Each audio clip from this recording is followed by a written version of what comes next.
ಪ್ರಾರ್ಥನಾ ಸಮಯ.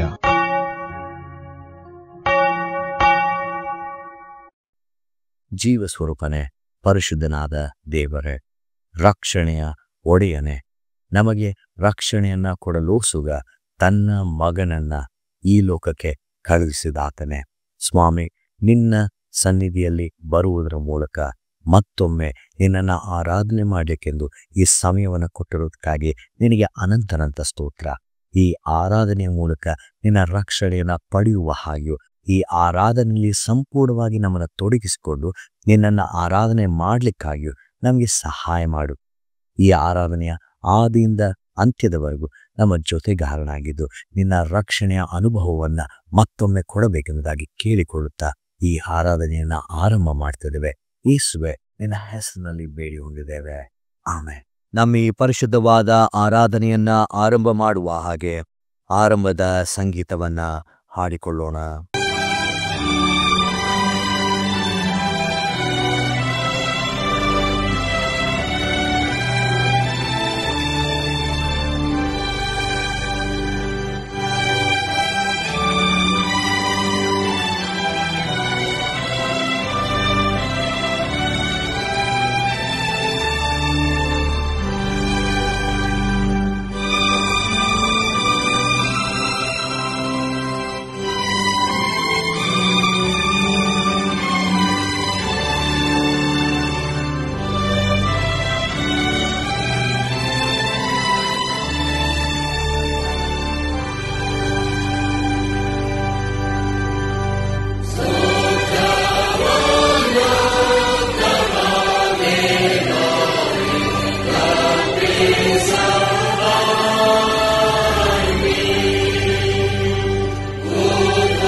ದೇವರನ್ನ ಆರಾಧಿಸೋಣ. ಆರಾಧನಾ ಕ್ರಮ ಪುಸ್ತಕ 3ನೆಯ ವಿಧಾನದ 2ನೆಯ ಭಾಗವನ್ನ ನಾವು ಅನುಸರಿಸೋಣ. 3ನೆಯ ವಿಧಾನದ 2ನೆಯ ಭಾಗವನ್ನ ನಾವು ಅನುಸರಿಸೋಣ. ಕರ್ತನು ತನ್ನ ಪರಿಶುದ್ಧ ಮಂದಿರದಲ್ಲಿದ್ದಾನೆ. ಭೂಲೋಕವೆಲ್ಲ ಆತನ ಮುಂದೆ ಮೌನವಾಗಿರಲಿ. ಆತನ ಸಾನ್ನಿಧ್ಯದಲ್ಲಿ ಮಾನ ಮಹಿಮೆಗಳು, ಆತನ ಪವಿತ್ರಾಲಯದಲ್ಲಿ ಬಲ ಸೌಂದರ್ಯಗಳು ಇರುತ್ತವೆ. ನಾನಂತೂ ನಿನ್ನ ಮಹಾಕೃಪೆಯನ್ನು ಹೊಂದಿದವನಾಗಿ ನಿನ್ನ ಮಂದಿರದೊಳಗೆ ಪ್ರವೇಶಿಸುವೆನು. ನಿನ್ನಲ್ಲಿಯೇ ಭಯಭಕ್ತಿಯುಳ್ಳವನಾಗಿ ನಿನ್ನ ಪರಿಶುದ್ಧ ಆಲಯದ ಕಡೆಗೆ ಅಡ್ಡ ಬೀಳುವೆನು. ಕರ್ತನು ನನಗೆ ಬೆಳಕು ರಕ್ಷಕನೂ ಆಗಿದ್ದಾನೆ, ನಾನು ಯಾರಿಗೆ ಭಯಪಟ್ಟೆನು? ಕರ್ತನು ನನ್ನ ಪ್ರಾಣದ ಆಧಾರನು, ನಾನು ಯಾರಿಗೆ ಹೆದರೆನು? ಆತನು ನಮ್ಮ ಪಾಪಗಳಿಗೆ ಸರಿಯಾಗಿ ನಮ್ಮನ್ನು ಶಿಕ್ಷಿಸಲಿಲ್ಲ, ನಮ್ಮ ಅಪರಾಧಗಳಿಗೆ ತಕ್ಕಂತೆ ದಂಡಿಸಲಿಲ್ಲ. ಭೂಮಿಯ ಮೇಲೆ ಆಕಾಶವು ಎಷ್ಟು ಉನ್ನತವೋ, ಆತನಲ್ಲಿ ಭಯಭಕ್ತಿಯುಳ್ಳವರ ಮೇಲೆ ಆತನ ಕೃಪೆಯು ಅಷ್ಟು ಅಪಾರವಾಗಿದೆ. ಕರ್ತನ ಮಹೋಪಕಾರಗಳಿಗೆ ಬದಲೇನು ಮಾಡಲಿ? ರಕ್ಷಣಾ ಪಾತ್ರೆಯನ್ನು ತೆಗೆದುಕೊಂಡು ಕರ್ತನ ನಾಮವನ್ನು ಪ್ರಖ್ಯಾತಿಪಡಿಸುವೆನು. ಒಟ್ಟಾಗಿ ಕರ್ತನೇ ನನ್ನ ಶರಣನೇ, ನನ್ನ ವಿಮೋಚಕನೇ, ನನ್ನ ಮಾತುಗಳು ನನ್ನ ಹೃದಯದ ಧ್ಯಾನವು ನಿನಗೆ ಸಮರ್ಪಕವಾಗಿರಲಿ. ನಮ್ಮ ಕಣ್ಣುಗಳನ್ನ ಮುಚ್ಚಿದವರಾಗಿ ಕಳೆದ ವಾರದಲ್ಲಿ ನಾವು ತಿಳಿದಾಗಿಯೋ ಮಾಡಿರುವಂತ ಪಾಪಗಳನ್ನ ದೇವರ ಮುಂದೆ ವಿನಯದೊಡನೆ ಅರಿಕೆ ಮಾಡಿಕೊಳ್ಳೋಣ. ನಾವು ಬಹಳ ತಪ್ಪು ಮಾಡಿ ಮನೋವಾಕಾಯಗಳಿಂದ ಪಾಪ ಮಾಡಿದ್ದೇವೆಂದು ನಮ್ಮ ಸೃಷ್ಟಿಕರ್ತನು, ವಿಮೋಚಕನು, ಪರಿಪಾಲಕನೂ ಆದ ಸರ್ವಶಕ್ತನ ದೇವರಿಗೆ ಅರಿಕೆ ಮಾಡುತ್ತೇವೆ. ಆದ ಕಾರಣ ನಮ್ಮ ಮೇಲೆ ದಯವಿಡುವಂತೆ ದೇವರನ್ನು ಪ್ರಾರ್ಥಿಸುತ್ತೇವೆ. ಸರ್ವಶಕ್ತನಾದ ದೇವರೇ, ನಮ್ಮ ಮೇಲೆ ಕರುಣೆ ಇಟ್ಟು ನಮ್ಮ ಪಾಪಗಳನ್ನೆಲ್ಲ ಕ್ಷಮಿಸಿ ಎಲ್ಲಾ ಕೇಡಿನಿಂದ ನಮ್ಮನ್ನು ಬಿಡಿಸು. ಎಲ್ಲಾ ಸದಾಚಾರದಲ್ಲಿ ನಮ್ಮನ್ನು ನೆಲೆಗೊಳಿಸಿ ಬಲಪಡಿಸಿ ನಿತ್ಯ ಜೀವದಲ್ಲಿ ಸೇರಿಸೆಂದು ನಮ್ಮ ಕರ್ತನಾದ ಯೇಸು ಕ್ರಿಸ್ತನ ಮುಖಾಂತರ ನಿನ್ನನ್ನು ಬೇಡಿಕೊಳ್ಳುತ್ತೇವೆ. ಆಮೆನ್. ನಮ್ಮ ಪಾಪಗಳನ್ನ ಒಪ್ಪಿಕೊಂಡಂತ ನಾವು ದೇವರಿಂದ ಸಿಗುವಂತ ಕ್ಷಮೆಯನ್ನ ಹೊಂದಿಕೊಳ್ಳೋಣ. ದೇವರೇ, ಸದಾ ಕರುಣೆ ತೋರಿಸುವುದು, ಕ್ಷಮಿಸುವುದು ನಿನ್ನ ಸ್ವಭಾವವೇ ಆಗಿದೆ. ನಮ್ಮ ಬಡ ಭಿನ್ನಹಗಳನ್ನು ಲಾಲಿಸಿ ನಮ್ಮ ಪಾಪಗಳ ಸಂಕೋಲೆಯಿಂದ ನಾವು ಬಂಧಿತರಾಗಿದ್ದರೂ ಕರುಣಾಸಾಗರನಾದ ನೀನು ನಮ್ಮ ಮಧ್ಯಸ್ಥನೂ ಸಹಾಯಕನೂ ಆಗಿರುವ ಯೇಸು ಕ್ರಿಸ್ತನ ಘನಕ್ಕಾಗಿ ನಮ್ಮನ್ನು ಬಿಡುಗಡೆ ಮಾಡಬೇಕೆಂದು ನಿನ್ನನ್ನು ಬೇಡಿಕೊಳ್ಳುತ್ತೇವೆ. ಆಮೆನ್. ದೇವರನ್ನ ಸ್ತುತಿಸುವ ಹಾಗೆ ಸಂಕೀರ್ತನೆಯನ್ನ ಹಾಡಿಕೊಳ್ಳೋಣ.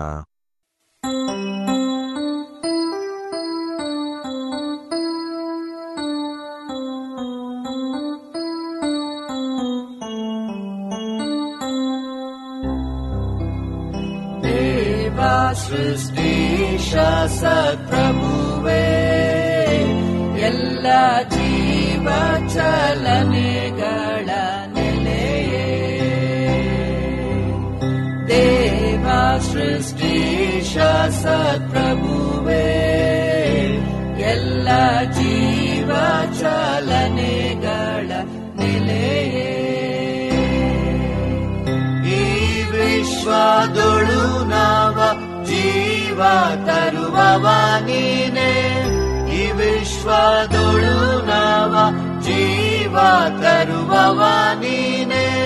ಭವಿಸೆ ದೀನರ ಪಾದ್ಬಂಧವನು ನೀನೆ, ಭವಿಸೆ ದೀನರ ಪಾದ್ಬಂಧವನು ನೀನೆ. ದೇವ ಸೃಷ್ಟಿಶ ಸತ್ಪ್ರಭುವೇ, ಎಲ್ಲ ಜೀವ ಚಲನೆಗಳ ನೆಲೆಯೇ.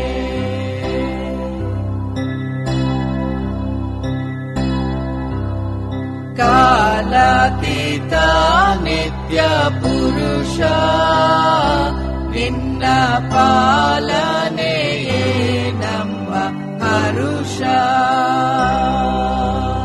ಕಾಲಾತೀತ ನಿತ್ಯ ಪುರುಷ, ನಿನ್ನ ಪಾಲನೆಯೇ ನಮ್ಮ ಹರುಷ.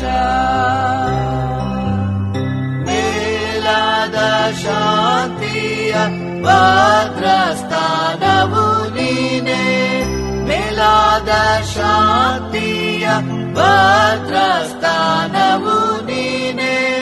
ಕಾಲ ಕಾಲಕ್ಕೆ ಭಕ್ತ ಬಳಿಗಾಶ್ರಯನು ನೀನೆ, ಕಾಲ ಕಾಲಕ್ಕೆ ಭಕ್ತ ಬಳಿಗಾಶ್ರಯನು ನೀನೆ. ದೇವ ಸೃಷ್ಟಿಶ ಸತ್ಪ್ರಭುವೇ, ಎಲ್ಲ ಜೀವ ಚಲನೆಗಳ ನೆಲೆಯೇ. ದೇವರ ವಾಕ್ಯ ಸಂದೇಶವನ್ನ ಕೇಳುವುದಕ್ಕಿಂತ ಮುಂಚೆ ಪ್ರಾರ್ಥನೆ ಮಾಡೋಣ. ದೇವರೇ, ನಮ್ಮ ಕಿವಿಗಳನ್ನು ತೆರೆಯ ಮಾಡು, ನಮ್ಮ ಹೃದಯಗಳನ್ನು ಮೃದು ಮಾಡು. ನಿನ್ನ ವಾಕ್ಯವು ನಮ್ಮ ಜೀವಿತದಲ್ಲಿ ಕಾರ್ಯ ಮಾಡುವ ಹಾಗೆ ಸಹಾಯ ಮಾಡು. ಆಮೇಲೆ ತಿಂಗಳ ಮೊದಲನೆಯ ಭಾನುವಾರ, ವರ್ಷದ ಮೊದಲನೆಯ ಭಾನುವಾರ. ಈ ದಿನಕ್ಕೆ ಕೊಟ್ಟಿರುವಂತಹ ಶೀರ್ಷಿಕೆ ರೆವಲೇಷನ್ ಫಾರ್ ಸ್ಯಾಲ್ವೇಷನ್, ರಕ್ಷಣೆಗಾಗಿ ಪ್ರಕಟಣೆ ಅಥವಾ ರಕ್ಷಣೆಗಾಗಿ ಆದ ದರ್ಶನಗಳು ಎಂಬುದಾಗಿಯೂ ಸಹ ನಾವು ಅರ್ಥ ಮಾಡಿಕೊಳ್ಳಬಹುದು. ರೆವಲೇಷನ್ ಫಾರ್ ಸ್ಯಾಲ್ವೇಷನ್, ಇಲ್ಲಿ 2 ಪದಗಳನ್ನು ನಾವು ಅರ್ಥ ಮಾಡಿಕೊಳ್ಳಬೇಕಾಗಿದೆ. ಸ್ಯಾಲ್ವೇಷನ್ ಎಂಬುದಾಗಿ ಹೇಳುವಾಗ ಕನ್ನಡ ಭಾಷೆಯಲ್ಲಿ ರಕ್ಷಣೆ ಎಂಬುದಾಗಿ ನೇರವಾಗಿ ತರ್ಜಮೆ ಮಾಡಬಹುದು.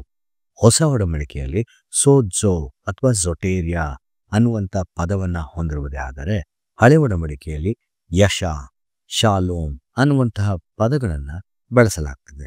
ಇಲ್ಲಿ ರಕ್ಷಣೆ ಎಂಬುದಾಗಿ ಹೇಳುವಾಗ ಕೇವಲ ಆತ್ಮಿಕವಾದಂಥ ಜೀವಿತ ಇದನ್ನು ಮಾತ್ರವೇ ಒಳಗೊಂಡಿರುವುದಿಲ್ಲ. ಅಂದರೆ ಈ ಆತ್ಮಿಕವಾದಂಥ ಜೀವಿತ ಬಹಳ ಪ್ರಾಮುಖ್ಯ, ಆದರೆ ಕೇವಲ ಆತ್ಮಿಕ ಜೀವಿತದ ಬಿಡುಗಡೆ ಮಾತ್ರವೇ ಇಲ್ಲಿ ಮುಖ್ಯವಾಗಿರುವುದಿಲ್ಲ. ಬದಲಾಗಿ ಸರ್ವತೋಮುಖವಾಗಿ ಬಿಡುಗಡೆಯಾಗಿದೆಯೇ. ದೈಹಿಕವಾಗಿ, ಮಾನಸಿಕವಾಗಿ, ಭಾವೋತ್ಮಕವಾಗಿ ಅನೇಕ ಬಂಧನಗಳಿಂದ ನಾವು ಬಂದಿಗಳಾಗಿದ್ದರೆ ಅದರಿಂದ ನಾವು ಬಿಡುಗಡೆಯಾಗಿದ್ದೇವೆ. ಅದರಿಂದ ನಮಗೆ ರಕ್ಷಣೆ ಸಿಕ್ಕಿದೆಯೇ ಅನ್ನುವಂಥ ಪ್ರಶ್ನೆ ಇಲ್ಲಿ ಮೂಡಿ ಬರ್ತದೆ. ಈ ರಕ್ಷಣೆ ಎಂಬುದಾಗಿ ಹೇಳುವಾಗ ಸರ್ವತೋಮುಖವಾಗಿ ನಮಗೆ ಬಿಡುಗಡೆಯಾಗಿದೆಯೇ, ಸರ್ವತೋಮುಖವಾಗಿ ನಮಗೆ ರಕ್ಷಣೆ ಸಿಕ್ಕಿದೆಯೇ ಅನ್ನುವಂತಹ ಅರ್ಥವನ್ನ ಇಲ್ಲಿ ನಮಗೆ ತರುವಂಥದ್ದಾಗಿರ್ತದೆ. ಪ್ರಕಟಣೆ ಅಥವಾ ದರ್ಶನ ಎಂಬುದಾಗಿ ಹೇಳುವಾಗ ಪ್ರತಿ ಬಾರಿ ಮಾನವ ಸಂಕುಲವು ಯಾವುದಾದ್ರೂ ಬಂಧನದಲ್ಲಿದ್ದಾಗ, ಯಾವುದಾದ್ರೂ ಬೇಡದಿರುವಂಥ ಸ್ಥಿತಿಯಲ್ಲಿದ್ದಾಗ, ಯಾವುದಾದ್ರೂ ಕಷ್ಟದಲ್ಲಿದ್ದಾಗ, ಯಾವುದಾದ್ರೂ ಸಂಕಟದ ಸಂಕೋಲೆಯಲ್ಲಿದ್ದಾಗ ದೇವರು ಅಲ್ಲಿ ಕಾರ್ಯ ಮಾಡುವಂತಹ ಪ್ರಕ್ರಿಯೆಯನ್ನ ನಾವು ಕಾಣ್ತೇವೆ. ಇದು ದರ್ಶನಗಳು ಅಥವಾ ದೇವರು ತನ್ನನ್ನು ಪ್ರಕಟಿಸಿಕೊಳ್ಳುವಂತಹ ರೀತಿ ಎಂಬುದಾಗಿ ನಾವು ಅರ್ಥ ಮಾಡಿಕೊಳ್ಳಬಹುದು. ಅಲ್ಲಿಗೆ ರೆವಲೇಷನ್ ಎಂಬುದಾಗಿ ಹೇಳುವಾಗ ದೇವರು ಮಧ್ಯಸ್ಥಿಕೆಯನ್ನ ವಹಿಸುತ್ತಾನೆ. ತನ್ನ ದರ್ಶನದ ಮೂಲಕ ತಾನು ಜನರ ಮುಂದೆ ಪ್ರಕಟಿಸಿಕೊಳ್ಳುವುದರ ಮೂಲಕ ಎಂಬುದಾಗಿ ಅರ್ಥ ಮಾಡಿಕೊಳ್ಳಬಹುದು. ಅಲ್ಲಿಗೆ ಈ ದಿನದ ಈ ಒಂದು ಶೀರ್ಷಿಕೆ ನಮಗೆ ಯಾವ ರೀತಿಯಾದಂತಹ ಆತ್ಮಿಕ ಬಲವನ್ನ, ಸರ್ವತೋಮುಖ ಬಲವನ್ನ ಕೊಡುವಂಥದ್ದಾಗಿರ್ತದೆ. ಒಟ್ಟು 3 ವೇದ ಭಾಗಗಳು. ವಿಮೋಚನಾಕಾಂಡ 3ನೇ ಅಧ್ಯಾಯ 1ರಿಂದ 14 ವಚನ, ಅಪೋಸ್ತಲರ ಕೃತ್ಯಗಳು 16 6ರಿಂದ 10 ವಚನ, ಹಾಗೂ ಯೋಹಾನನ ಸುವಾರ್ತೆ 12ನೇ ಅಧ್ಯಾಯ 20ರಿಂದ 32ನೇ ವಚನ. ವಿಮೋಚನಾಕಾಂಡ 3ನೇ ಅಧ್ಯಾಯ 1ರಿಂದ 14 ವಚನದಲ್ಲಿ ನಾವು ಕಾಣುವಾಗ ಇಸ್ರಾಯೇಲ್ಯರು ಅಂದರೆ ಆಗಿನ ಸಮಯದಲ್ಲಿ ಇಬ್ರಿಯರು ಅನೇಕ ವರ್ಷಗಳು, ಸುಮಾರು 430 ವರ್ಷಗಳು ಸೇವಕರಾಗಿ ಐಗುಪ್ತ ದೇಶದಲ್ಲಿ ಅವರು ಆ ಸೇವೆಯನ್ನ ಮಾಡುತ್ತಾ ಬಹಳವಾದಂಥ ಕಷ್ಟಗಳ ಸಂಕೋಲೆಯಲ್ಲಿ ಮುಳುಗಿರುವಾಗ ದೇವರು ತಾನೇ ಅವರ ಕಷ್ಟವನ್ನ ಕೇಳಿ ನೋಡಿ ಆತನು ತಿಳಿದು ಇಳಿದು ಬರುವಂಥದ್ದನ್ನು ನಾವು ಕಾಣ್ತೇವೆ. ಈ ಬಿಡುಗಡೆಯಾಗುವಂಥದ್ದು ಅಥವಾ ಅವರಿಗೆ ರಕ್ಷಣೆ ಸಿಗುವಂಥದ್ದು ಅವರು ಅನುಭವಿಸುತ್ತಿದ್ದಂತಹ ಕಷ್ಟಗಳ ಸಂಕೋಲೆಯಿಂದ. ಇವರು ನನ್ನ ಜನರು, ನಾನು ಅವರೊಡನೆ ಒಡಂಬಡಿಕೆಯನ್ನ ಮಾಡಿಕೊಂಡಿದ್ದೇನೆ ಅಬ್ರಾಮ, ಈಸಾಕ, ಯಾಕೋಬರ ಸಂತತಿಯ ಮೂಲಕ. ಅಲ್ಲಿಗೆ ಆ ಒಂದು ಒಡಂಬಡಿಕೆಯನ್ನ ನಾನು ಕಾಯಬೇಕಾಗಿದೆ. ಅದು ನನಗೆ ಬಹಳ ಮುಖ್ಯವಾದಾಗಿ ದೇವರೇ ಆ ಕಷ್ಟದ ಸಂಕೋಲೆಯಲ್ಲಿದ್ದಂಥ ಇಬ್ರಿಯರನ್ನ ಬಿಡಿಸಲು ತಾನು ತನ್ನ ಜನರ ಮಧ್ಯದಲ್ಲಿ ಪ್ರಕಟವಾಗುವಂಥದ್ದನ್ನ ನಾವು ಕಾಣ್ತೇವೆ. ಮೋಶೆಗೆ ತನ್ನನ್ನು ತಾನು ಪ್ರಕಟಪಡಿಸಿಕೊಂಡು ಆ ಉರಿಯುವಂಥ ಪೊದೆಯ ಮೂಲಕ ಹೇಳ್ತಾನೆ, ನಾನೇ ಕಣ್ಣಾರೆ ಕಂಡಿದ್ದೇನೆ, ಕೇಳಿದ್ದೇನೆ, ತಿಳಿದಿದ್ದೇನೆ. ಹಾಗಾಗಿ ನನ್ನ ಜನರನ್ನ ಐಗುಪ್ತರಿಂದ ಬಿಡಿಸಿಕೊಂಡು ಬರಲು ನಿನ್ನನ್ನ ಫರೋಹನ ಬಳಿಗೆ ಕಳುಹಿಸ್ತೇನೆ, ಬಾ. ಬಿಡುಗಡೆಗೋಸ್ಕರ ಆದಂತಹ ಪ್ರಕಟಣೆ. ಮೋಶೆ ಕೇಳ್ತಾನೆ, ಅಲ್ಲ ಸ್ವಾಮಿ, ಹಾಗಾದ್ರೆ ಯಾರಾದ್ರೂ ನೀನು ಯಾರು ಎಂಬುದಾಗಿ, ಯಾರು ನಿನ್ನ ಕಳಿಸ್ತಾರೆ ಎಂಬುದಾಗಿ ಕೇಳಿದಾಗ ಏನು ಹೇಳಬೇಕು? ನಾನು ಇರುವಾತನೇ, ಐ ಆಮ್. ನೆನ್ನೆಯೂ ಈ ಹೊತ್ತು ನಾಳೆಯೂ ಇರುವಾತನು, ಆತನಿಗೆ ಅಂತ್ಯವಿಲ್ಲ. ಅಂತಹ ದೇವರು ತನ್ನ ಜನರನ್ನ ಬಿಡುಗಡೆ ಮಾಡಬೇಕೆಂದು ಸ್ವತಃ ಇಳಿದು ಬಂದಿರುವಂತಹ ಒಂದು ಪರಿಯನ್ನ ನಾವು ಇಲ್ಲಿ ಕಾಣ್ತೇವೆ. ದೇವರು ತನ್ನ ಮಕ್ಕಳಿಗೋಸ್ಕರ, ತಾನು ಮಾಡಿಕೊಂಡಿರುವಂಥ ಒಡಂಬಡಿಕೆಗೋಸ್ಕರ, ತನ್ನ ಮಕ್ಕಳ ಪರವಾಗಿ ಜೊತೆಗೆ ನಿಲ್ಲುವಂಥದ್ದನ್ನ ನಾವು ಕಾಣುವಂಥವರಾಗಿರ್ತೇವೆ. ಅಲ್ಲಿಗೆ ಈ ರಕ್ಷಣೆ ಎಂಬುದಾಗಿ ಹೇಳಬೇಕಾದ್ರೆ ಅವರಿಗೆ ಮೊದಲು ಇರುವಂತಹ ಕಷ್ಟದ ಸಂಕೋಲೆಯಿಂದ ಬಿಡಿಸಿ ಮರೆತು ಹೋಗಿದಂಥ ಜನರಿಗೆ ತಾನು ಯಾರು ಎಂಬುದಾಗಿ ಹಂತ ಹಂತವಾಗಿ ಅವರ ಪ್ರಯಾಣದಲ್ಲಿ ಪ್ರಕಟಪಡಿಸಿಕೊಳ್ಳುವಂಥದ್ದನ್ನು ನಾವು ಕಾಣ್ತೇವೆ. 10 ಉಪದ್ರವಗಳಾಗಿರಬಹುದು, ಕೆಂಪು ಸಮುದ್ರದ ಮುಂದೆ ನಡೆದಂಥ ಘಟನೆ ಆಗಿರಬಹುದು, ಆ ಒಂದು ಅರಣ್ಯದಲ್ಲಿ ಆದಂತಹ ಅನೇಕ ಘಟನೆಗಳು ನಿಜವಾದ ದೇವರು ಯಾರು, ಹೇಗೆ ಅವರನ್ನು ಬಿಡಿಸಿ ಹಾಲು ಜೇನು ಹರಿಯುವಂಥ ದೇಶಕ್ಕೆ ಹೇಗೆ ಕರೆದೊಯ್ಯುತ್ತಾನೆ ಅನ್ನುವಂತಹ ದೃಢವಾದಂತಹ ಬಿಡುಗಡೆಯ ಒಂದು ಅನುಭವವನ್ನ ದೇವರು ಕೊಡುತ್ತಾನೆ. ಇದು ರಕ್ಷಣೆಗೋಸ್ಕರ ಆದಂತಹ ಪ್ರಕಟಣೆ. ನನ್ನ ಮಕ್ಕಳನ್ನ ಬಿಡಿಸುತ್ತೇನೆ, ಅವರನ್ನ ಹಾಲು ಜೇನು ಹರಿಯುವಂಥ ದೇಶಕ್ಕೆ ಸೇರಿಸುತ್ತೇನೆ ಅನ್ನುವಂತಹ ಪ್ರಕಟಣೆ. ಇಲ್ಲಿ ಅವರು ಆರಂಭದಲ್ಲಿ ಆ ಕಷ್ಟದ ಸಂಕೋಲೆಯಿಂದ ಬಿಡುಗಡೆಯಾಗಬೇಕೆಂದಿರುವಂಥದ್ದು ಆಗಿದ್ದ ಪಕ್ಷದಲ್ಲಿಯೂ ಅವರನ್ನ ತದನಂತರ ತನ್ನ ಪರಿಚಯವನ್ನ ಹಂತ ಹಂತವಾಗಿ ಮಾಡಿಕೊಳ್ಳುತ್ತಾ ಆತ್ಮಿಕ ಜೀವಿತದಲ್ಲೂ ಸಹ ಅವರನ್ನು ರೂಪಿಸುವಂಥದ್ದನ್ನ ನಾವು ಕಾಣ್ತೇವೆ. ಎರಡನೇದಾಗಿ ಅಪೊಸ್ತಲರ ಕೃತ್ಯ 16ನೇ ಅಧ್ಯಾಯ 6-10 ವಚನಗಳಲ್ಲಿ ಮಾರ್ಗದರ್ಶನಕ್ಕಾಗಿ ಆದಂತಹ ಒಂದು ಪ್ರಕಟಣೆ ಎಂಬುದಾಗಿ ಅರ್ಥ ಮಾಡಿಕೊಳ್ಳಬಹುದು. ಇಲ್ಲಿ ಆಸ್ಯ ಸೀಮೆಯಲ್ಲಿ ದೇವರ ವಾಕ್ಯವನ್ನ ಸಾರುತ್ತಿದ್ದಂತಹ ಪೌಲನು ಇಲ್ಲಿ ಬೇಡ ನೀನು ಸಾರುವಂಥದ್ದು, ನೀನು ಬೇರೆ ದೇಶಕ್ಕೆ ಹೋಗು, ಬೇರೆ ಸ್ಥಳಕ್ಕೆ ಹೋಗು ಅನ್ನುವಂಥದ್ದನ್ನ ಪವಿತ್ರಾತ್ಮನ ಸಹಾಯದಿಂದ ಪ್ರಕಟಣೆಯಾಗುವಂಥದ್ದನ್ನ ಕಾಣ್ತೇವೆ. ಅನೇಕ ಬಾರಿ ನಮ್ಮ ದಾರಿಗಳು ಬದಲಾಗುತ್ತವೆ. ಅನೇಕ ಬಾರಿ ನಾವು ಯಾವ ದಿಕ್ಕಿಗೆ ಹೋಗಬೇಕೆಂದು ನಮಗೆ ತಿಳಿದಿರುವುದಿಲ್ಲ. ಅನೇಕ ಬಾರಿ ನಾವು ಹೋಗುತ್ತಿರುವಂಥ ಮಾರ್ಗ ಸರಿ ಇದೆಯೋ ಇಲ್ಲವೋ ಗೊತ್ತಿರುವುದಿಲ್ಲ. ಆ ಪ್ರತಿ ಬಾರಿಯೂ ದೇವರು ತಾನೇ ಪ್ರಕಟವಾಗಿ ತನ್ನ ಮಾರ್ಗವನ್ನ ನಮಗೆ ತಿಳಿಸುವಂಥದ್ದನ್ನ ನಾವು ಈ ವಾಕ್ಯ ಭಾಗದ ಮೂಲಕ ಕಾಣ್ತೇವೆ. ಸುಮಾರು 2 ಬಾರಿ ಪವಿತ್ರಾತ್ಮನು ಆಸ್ಯ ಸೀಮೆಯಲ್ಲಿ ವಾಕ್ಯವನ್ನ ಹೇಳಬಾರದೆಂದು ತಡೆಯುವಂಥದ್ದನ್ನು ನಾವು ಕಾಣ್ತೇವೆ. ಯೇಸುವಿನ ಆತ್ಮನು ಅವರನ್ನ ಹೋಗಗೊಳಿಸುವುದಿಲ್ಲ. ಮೂಸ್ಯವನ್ನು ಸುಮ್ಮನೆ ದಾಟಿ ತ್ರೋವಕ್ಕೆ ಬಂದರು. ಅಲ್ಲಿ ಪೌಲನಿಗೆ ದರ್ಶನವಾಯಿತು, ಮೆಕೆದೋನ್ಯಕ್ಕೆ ಬಂದು ಸಹಾಯ ಮಾಡಿ ಎಂಬುದಾಗಿ. ಆಗ ಅವರು ಖಾತ್ರಿಪಡಿಸಿಕೊಂಡು ಅಲ್ಲಿ ಹೋಗುವಂಥ ಪ್ರಯಾಣವನ್ನ ಅವರು ಮಾಡ್ತಾರೆ. ಅಲ್ಲಿಗೆ ನಾವು ಮಾರ್ಗದರ್ಶನಕ್ಕಾಗಿ ಅನೇಕ ಬಾರಿ ಆಶಿಸುವಾಗ ನಮಗೂ ಸಹ ಆತನ ವಾಕ್ಯಗಳ ಮೂಲಕ ಪ್ರಕಟಣೆ ಆಗ್ತದೆ. ಇಲ್ಲಿ ಪೌಲನಿಗೆ ಆ ರೀತಿಯಾದಂಥ ಸಹಾಯ ಆಗುವಂಥದ್ದನ್ನ ನಾವು ಕಾಣ್ತೇವೆ. ಯಾಕೆ ಆ ರಕ್ಷಣೆಯ ವಾಕ್ಯ ಕೇವಲ ಆಸ್ಯ ಸೀಮೆಗಲ್ಲ, ಜೊತೆಗೆ ಅಲ್ಲಿದ್ದಂತಹ ಮೆಕೆದೋನ್ಯ ಸಭೆಗೂ ಹೋಗಬೇಕಾಗಿರ್ತದೆ. ಹಾಗಾಗಿ ಆಸ್ಯ ಸೀಮೆಯಲ್ಲಿ ನಿಲ್ಲಿಸಿ ಮೆಕೆದೋನ್ಯಕ್ಕೂ ಸಹ ದೇವರ ರಕ್ಷಣಾ ವಾಕ್ಯ ತಲುಪಬೇಕೆಂಬುದಾಗಿ ದೇವರು ಪೌಲನನ್ನ ಬಳಸುವಂಥದ್ದನ್ನ ನಾವು ಕಾಣ್ತೇವೆ. ಪೌಲನನ್ನ ಅನ್ಯ ಜನರಿಗೆ ವಾಕ್ಯವನ್ನ ತಿಳಿಸುವುದಕ್ಕೆ ಆರಿಸಿಕೊಂಡಿರ್ತಾರೆ. ಅಲ್ಲಿಗೆ ಪೌಲನು, ನೀವು ಯೇಸು ಕ್ರಿಸ್ತನನ್ನು ನಂಬಬೇಕಾದ್ರೆ ಯಹೂದ್ಯರಾಗಿ ನೀವು ಕನ್ವರ್ಟ್ ಆಗುವಂಥ ಅವಶ್ಯಕತೆ ಇಲ್ಲ. ಹಾಗೆ ಯೇಸು ಕ್ರಿಸ್ತನನ್ನ ನಂಬಬಹುದು. ಆತನು ನಿಮಗೋಸ್ಕರವೂ ಸಹ ತನ್ನ ಪ್ರಾಣವನ್ನು ಕೊಟ್ಟಿದ್ದಾನೆ ಅನ್ನುವಂತಹ ರಕ್ಷಣಾ ವಾಕ್ಯವನ್ನ ಪ್ರತಿಯೊಂದೊಂದು ಊರಿಗೆ ಕೊಂಡೊಯ್ಯುವಾಗ ಆಸ್ಯ ಸೀಮೆಯಲ್ಲಿ ಸಾಕು, ಈಗ ಮೆಕೆದೋನ್ಯಕ್ಕೆ ಹೋಗಿ ಅನ್ನುವಂಥ ಮಾರ್ಗದರ್ಶನ ಕೊಡುವಂತಹ ಪ್ರಕಟಣೆಯನ್ನ ನಾವು ಈ ವಾಕ್ಯ ಭಾಗದಲ್ಲಿ ನೋಡಿಕೊಳ್ಳುತ್ತೇವೆ. ಹಾಗೂ ಕಡೆಯದಾಗಿ ಸುವಾರ್ಥ ವೇದ ಭಾಗಕ್ಕೆ ಬರುವಾಗ ಯೇಸು ಸ್ವಾಮಿಯನ್ನ ಭೇಟಿ ಮಾಡಲಿಕ್ಕೆ ಕೆಲವು ಮಂದಿ ಗ್ರೀಕರು ಬರುವಾಗ ಯೇಸು ಸ್ವಾಮಿ ಒಂದು ಉದಾಹರಣೆಯನ್ನ ಕೊಡ್ತಾನೆ. ಈಗ ಮನುಷ್ಯ ಕುಮಾರನು ಮಹಿಮೆಯನ್ನ ಹೊಂದುವಂತ ಸಮಯ ಬಂದದೆ. ಗೋಧಿ ಕಾಳು ಸಾಯದೆ ಹೋದಲ್ಲಿ ಅದು ಒಂದಾಗಿ ಉಳಿಯುತ್ತದೆ, ಆದರೆ ಸತ್ತರೆ ಬಹಳ ಫಲ ಕೊಡುವುದು. ಯೇಸು ಸ್ವಾಮಿ ತನ್ನ ಪ್ರಾಣವನ್ನ ಕೊಡುವುದರ ಮೂಲಕ ತನ್ನ ಬಳಿಗೆ ಎಲ್ಲರನ್ನ ಎಳಕೊಳ್ಳುತ್ತಾನೆ ಅನ್ನುವಂಥ ನಿಜಾಂಶವನ್ನ ಇಲ್ಲಿ ಹೊರಹಾಕುವಂತಹ ಸಮಯ. ಅಲ್ಲಿಗೆ ಇಲ್ಲಾಗುವಂಥ ಪ್ರಕಟಣೆ ಯೇಸು ಸ್ವಾಮಿ ಹೇಳ್ತಾನೆ, ಈಗ ನನ್ನ ಪ್ರಾಣವು ತತ್ತರಿಸುತ್ತದೆ ಮತ್ತು ನಾನೇನು ಹೇಳಲಿ, ತಂದೆಯೇ ಈ ಕಾಲದೊಳಗಿಂದ ನನ್ನನ್ನು ತಪ್ಪಿಸು, ಆದರೆ ಇದಕ್ಕಾಗಿ ಈ ಕಾಲ ಸೇರಿದೆನು. ಸ್ವಾಮಿಗೆ ಅಷ್ಟು ನೋವು ತೆಗೆದುಕೊಳ್ಳುವುದಕ್ಕೆ ಸಾಧ್ಯವಿರುವುದಿಲ್ಲ. ಯಾಕೆಂದರೆ ಸಕಲ ಮನುಕುಲದ ಪಾಪವನ್ನು ಹೊತ್ತುಕೊಳ್ಳುವುದು ಅಷ್ಟು ಸುಲಭವಲ್ಲ. ನಾವು ಅನೇಕ ಬಾರಿ ಬಹಳ ಲಘು ಮನಸ್ಸಿನಿಂದ ಅಯ್ಯೋ ಅದರಲ್ಲಿ ಏನಿದೆ, ಪಾಪ ಪಾಪ ಪಾಪ 2000 ವರ್ಷದಿಂದ ನಿಮ್ಮ ಪಾಪ ತೆಗೆಯಬೇಕು, ನಿಮ್ಮ ಪಾಪದಿಂದ ಹೊರಬನ್ನಿರಿ, ನಿಮ್ಮ ಪಾಪಗಳಿಂದ ಬಿಡುಗಡೆ ಆಗಬೇಕು ಅಂತ ಎಷ್ಟು ಪ್ರಸಂಗ ಮಾಡ್ತಾರೆ.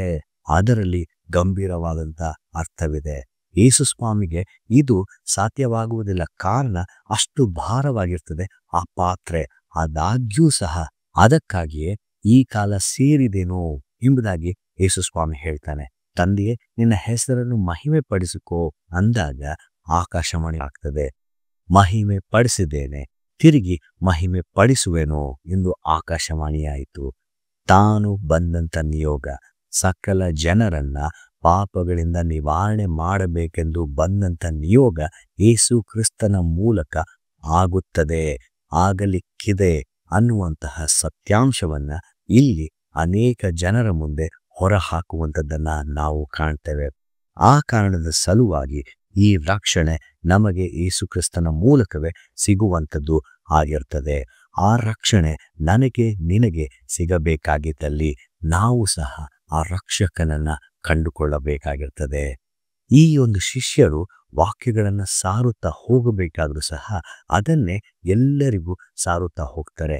ನೀವು ಯೇಸು ಸ್ವಾಮಿಯನ್ನ ಕಂಡುಕೊಳ್ಳಬೇಕು, ಯೇಸು ಸ್ವಾಮಿಯ ಮೂಲಕ ನೀವು ನಿಜವಾದ ಜೀವಿತವನ್ನ ಹೊಂದಕ್ಕೆ ಸಾಧ್ಯ, ಅದನ್ನ ಮಾತ್ರ ನೀವು ಹೊಂದುತ್ತಾ ಬನ್ನಿ ಎಂಬುದಾಗಿ ಹೇಳುವಾಗ ಅಪೊಸ್ತಲರ ಕೃತ್ಯ 4ನೇ ಅಧ್ಯಾಯ 12ನೇ ವಚನದಲ್ಲಿ ಹೀಗೆ ಹೇಳುತ್ತೆ, ಬರಬೇಕಾದ ರಕ್ಷಣೆಯು ಇನ್ನಾರಲ್ಲಿಯೂ ಸಿಕ್ಕುವುದಿಲ್ಲ, ಆ ಹೆಸರಿನಿಂದಲೇ ಹೊರತು ಆಕಾಶದ ಕೆಳಗೆ ಮನುಷ್ಯರೊಳಗೆ ಕೊಡಲ್ಪಟ್ಟಿರುವ ಬೇರೆ ಯಾವ ಹೆಸರಿನಿಂದಲೂ ನಮಗೆ ರಕ್ಷಣೆಯಾಗುವುದಿಲ್ಲ ಎಂದು ಹೇಳಿದನು. ಇಲ್ಲಿ ಆ ಶಿಷ್ಯರು ರಕ್ಷಣಾ ವಾಕ್ಯವನ್ನ ಈ ರೀತಿಯಲ್ಲಿ ತೆಗೆದುಕೊಂಡು ಹೋಗ್ತಾರೆ. ನಾವು ಕ್ರೈಸ್ತರಾಗಿ ಇದನ್ನೇ ನಂಬ್ತೇವೆ. ಏನು? ಯೇಸು ಕ್ರಿಸ್ತನ ಮೂಲಕವೇ ನಮಗೆ ರಕ್ಷಣೆ ದೊರಕಲಿಕ್ಕೆ ಸಾಧ್ಯ. ಅದು ನನ್ನದು ನಿಮ್ಮದು ಆಗಬೇಕಾದ್ರೆ ಆತನನ್ನ ನಾವು ಹೊಂದಿಕೊಳ್ಳಬೇಕು. ವಿಮೋಚನಕಾಂಡ ಪುಸ್ತಕದ ಮೂಲಕ ಆತನು ನಮಗೋಸ್ಕರ ಇಳಿದು ಬಂದಿದ್ದಾನೆ. ಅಪೊಸ್ತಲರ ಕೃತ್ಯ ಪುಸ್ತಕದ ಮೂಲಕ ಈಗಲೂ ಸಹ ಆತನು ನಮ್ಮ ಜೀವಿತಗಳಲ್ಲಿ ಕಾರ್ಯ ಮಾಡುತ್ತಲಿದ್ದಾನೆ. ಯೋಹಾನನ ಸುವಾರ್ತೆಯ ಮೂಲಕ ಈಗಾಗಲೇ ಆತನು ನಮಗೋಸ್ಕರ ತನ್ನ ಪ್ರಾಣವನ್ನು ಕೊಟ್ಟಿದ್ದಾನೆ, ರಕ್ಷಣೆಯನ್ನ ನಮ್ಮದಾಗಿ ಮಾಡಿದ್ದಾನೆ. ಅದನ್ನ ಹೊಂದುವುದಕ್ಕೆ ನಾವು ಸಿದ್ಧರಾಗಿದ್ದೇವಾ? ದೇವರು ನಿಮ್ಮನ್ನು ಆಶೀರ್ವದಿಸಲಿ. ಆಮೆನ್. ದೇವರ ವಾಕ್ಯ ಸಂದೇಶವನ್ನು ಕೇಳಿದಂಥ ನಾವು ನಮ್ಮ ನಂಬಿಕೆಯನ್ನ ದೃಢಪಡಿಸಿಕೊಳ್ಳುವ ಹಾಗೆ ಅಪೊಸ್ತಲರ ವಿಶ್ವಾಸ ಸೂತ್ರವನ್ನ ಏಕ ಮನಸ್ಸಿನಿಂದ ಒಟ್ಟಾಗಿ ಆರಿಕೆ ಮಾಡೋಣ. ಪರಲೋಕ ಭೂಲೋಕಗಳನ್ನು ಸೃಷ್ಟಿಸಿದ ಸರ್ವಶಕ್ತನಾಗಿರುವ ತಂದೆಯಾದ ದೇವರನ್ನು ನಂಬುತ್ತೇನೆ. ಆತನ ಏಕ ಕುಮಾರನಾಗಿರುವ ನಮ್ಮ ಪ್ರಭುವಾದ ಯೇಸು ಕ್ರಿಸ್ತನನ್ನು ನಂಬುತ್ತೇನೆ. ಈತನು ಪರಿಶುದ್ಧಾತ್ಮನಿಂದ ಕನ್ಯಾ ಮರಿಯಳ ಗರ್ಭದಲ್ಲಿ ಧರಿಸಲ್ಪಟ್ಟು ಆಕೆಯಲ್ಲಿ ಹುಟ್ಟಿ ಪೊಂತಿ ಪಿಲಾತನ ಆಧಿಪತ್ಯದಲ್ಲಿ ಶ್ರಮೆ ಹೊಂದಿ ಶಿಲುಬೆಗೆ ಜಡಿಯಲ್ಪಟ್ಟು ಸತ್ತು ಉಣ್ಣಲ್ಪಟ್ಟು ಪಾತಾಳಕ್ಕೆ ಇಳಿದು 3ನೇ ದಿವಸದಲ್ಲಿ ಸತ್ತವರೊಳಗಿಂದ ಎದ್ದು ಪರಲೋಕಕ್ಕೆ ಏರಿ ಹೋಗಿ ಸರ್ವಶಕ್ತನಾಗಿರುವ ತಂದೆಯಾದ ದೇವರ ಬಲಪಾರ್ಶ್ವದಲ್ಲಿ ಕುಳಿತುಕೊಂಡು ಇರುತ್ತಾನೆ. ಈತನು ಅಲ್ಲಿಂದ ಬಂದು ಬದುಕಿರುವವರಿಗೂ ಸತ್ತವರಿಗೂ ನ್ಯಾಯ ತೀರಿಸುವನು ಎಂಬುದನ್ನು ನಂಬುತ್ತೇನೆ. ನಾನು ಪರಿಶುದ್ಧಾತ್ಮನನ್ನು ನಂಬುತ್ತೇನೆ. ಒಂದೇ ಪರಿಶುದ್ಧ ಕ್ರೈಸ್ತ ಸಭೆಯು, ಭಕ್ತರ ಅನ್ಯೋನ್ಯತೆಯು, ಪಾಪದ ಪರಿಹಾರವು, ದೇಹದ ಪುನರುತ್ಥಾನವು, ನಿತ್ಯ ಜೀವವು ಉಂಟೆಂಬುದನ್ನು ನಂಬುತ್ತೇನೆ. ಆಮೆನ್. ನಮ್ಮ ಆರಾಧನೆಯನ್ನ ಅಂತ್ಯಗೊಳಿಸುವ ಹಾಗೆ ಕಡೆಯ ಸಂಗೀತವನ್ನ ಹಾಡಿಕೊಳ್ಳೋಣ.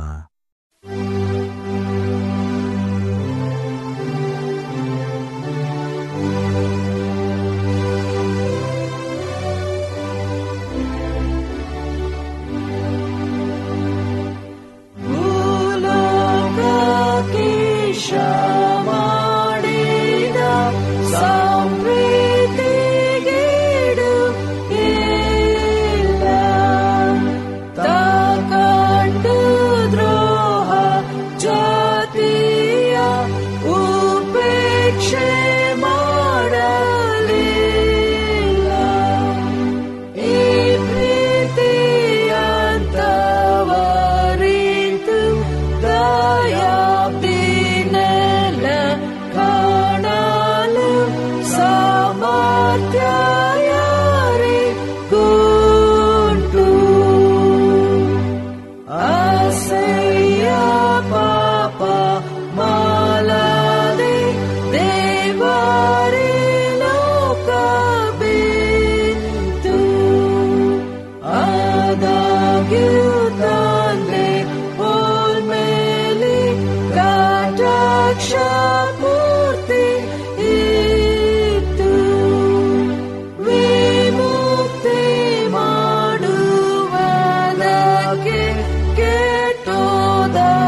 ಕೃಪೆಗೆ ಸಾಷ್ಟಾಂಗ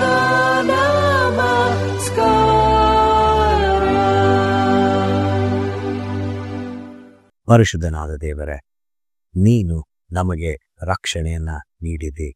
ಪ್ರತಿ ಬಾರಿ ಮನುಜ ಸಂಕುಲವು ಕಷ್ಟದಲ್ಲಿರುವಾಗ, ಅನೇಕ ರೀತಿಯಾದಂಥ ಬಂಧನಗಳಲ್ಲಿರುವಾಗ, ಬಂದಿಯಾಗಿ ಯಾವುದೇ ದಿಕ್ಕನ್ನ ಕಾಣದೆ ಇರುವಾಗ ನೀನು ಪ್ರಕಟನಾಗಿ ನಮಗೆ ಬೇಕಾಗಿರುವಂಥ ರಕ್ಷಣೆಯನ್ನ ಕೊಡುತ್ತಾ ನಮ್ಮ ಜೀವಿತಗಳನ್ನ ಕಾಪಾಡುತ್ತಾ ಬಂದಿದೆ. ನಿನಗೆ ಅನಂತ ಸ್ತೋತ್ರ.